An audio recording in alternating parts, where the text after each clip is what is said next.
آپ پرفارمنس جو ہے اس فسکل ایئر کی 2024-2025 کی اس اقتصادی سروے کے تناظر میں کیسے دیکھ رہے ہیں؟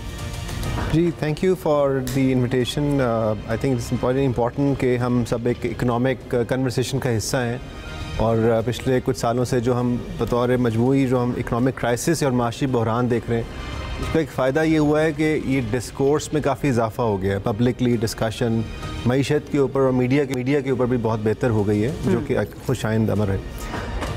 اگر ہم اس کو اکنامک سروے کے کانٹیکس میں دیکھیں تو 4-5 ہمیں پہلے دیکھنے پڑیں گے اس کے ڈائمنشنز جو آج وزیر خزانہ نے پیش کیے. ایک تو اس سے پہلے میں اس میں جاؤں تھوڑا سا، ایک لمیٹیشن جو ڈیٹا کے حوالے سے ہے وہ یہ ہے کہ اس کے اندر جو کوریج ہے وہ عام طور پر 9 مہینوں کی ہوتی ہے، جولائی سے لے کر مارچ تک کی. کچھ ایسے ویریبلز ہیں جن کا ڈیٹا اپریل تک اویلیبل ہے، لیکن موسٹلی جو بھی نمبرز ہمیں آج بتائے گئے ہیں وہ پورے سال کے نہیں ہیں، اور یہ ایسا ہی ہوتا ہے ہر سال، یہ پہلی دفعہ نہیں ہوا. ٹھیک ہے. تو ایک تو میرا خیال ہے جو میں ہمیں اس سائیکل کو ہمیں ری وزٹ کرنے کی ضرورت ہے، کیونکہ ہمیں جب تک پورا ایک سال کا ہمارے پاس وہ انالیسس موجود نہ ہو اور یہ کہیں جا کر سپتمبر اکتوبر میں اپڈیٹ ہو تو ہم ایک صحیح پکچر پیش نہیں کر سکتے، مطلب جج نہیں کر سکتے پورے سال کی پرفارمنس. تو میں بھی حکومت کو یہ چاہیے کہ اکنامک سروے کو یہ بجٹ کے بعد رکھیں، کیونکہ ظاہر ہے اس کا بجٹ میکنگ علیحدہ پروسیس ہے. اکنامک سروے ایک کمپائلیشن آف ڈیٹا ہے، اس کو ایک سال کے بعد رکھیں تاکہ پوری پکچر آ سکے. ابھی بھی ہم تھوڑا سا ہینڈی کیپ فیل کرتے ہیں کہ بھی ہم کیسے کامنٹ کریں. ٹھیک ہے. اب جیسے اکنامک گروتھ لے لیں، اس کے اندر اکنامک گروتھ کی بات ہوئی ہے، اس کے اندر ٹیکسز ریونیو کی، اور جو پبلک ایکسپینڈیچر کو بڑھانے کی بات ہوئی ہے، ٹریڈ کی بات ہوئی، انفلیشن کی بات ہوئی، انٹرسٹ ریٹ کی بات ہوئی. 7-8 میجر چیپٹرز ہیں اکنامک سروے کے اندر جو کہ ہر سال پیش ہوتے ہیں. اس میں آبویسلی جو ہمارا گروتھ ریٹ ہے وہ ایک ایزیومڈ نمبر ہے اس وقت 2.68% کا. وہ ایک ایزیومڈ ہے مائنس سے چلیں، کیونکہ ابھی تک جو ڈیٹا ہے وہ مارچ تک کا ہے. ٹھیک ہے. اور یہ آخری جو کوارٹر کا ڈیٹا ہمارے پاس اویلیبل نہیں، کوئی آخری کوارٹر مکمل بھی نہیں ہوا، تو یہ جا کر جولائی اگست میں ڈیٹا آئے گا ہمارے پاس. یعنی کہ لارج اسکیل مینوفیکچرنگ کس طرح گروتھ ہو رہی ہے، ایگریکلچر کتنی گروتھ ہو رہی ہے، یہ ایک آپ سمجھیں گے پوری پکچر موجود نہیں ہے.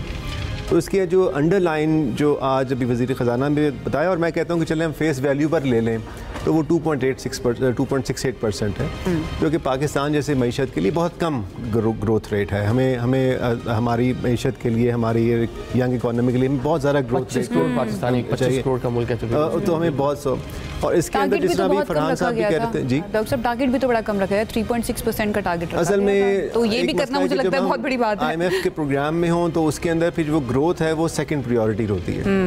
فرسٹ پریورٹی ہوتی ہے جس کو ہم استحکام کام یا اسٹیبلائزیشن کہتے ہیں، کہ جی ہمارا اس کا مطلب عام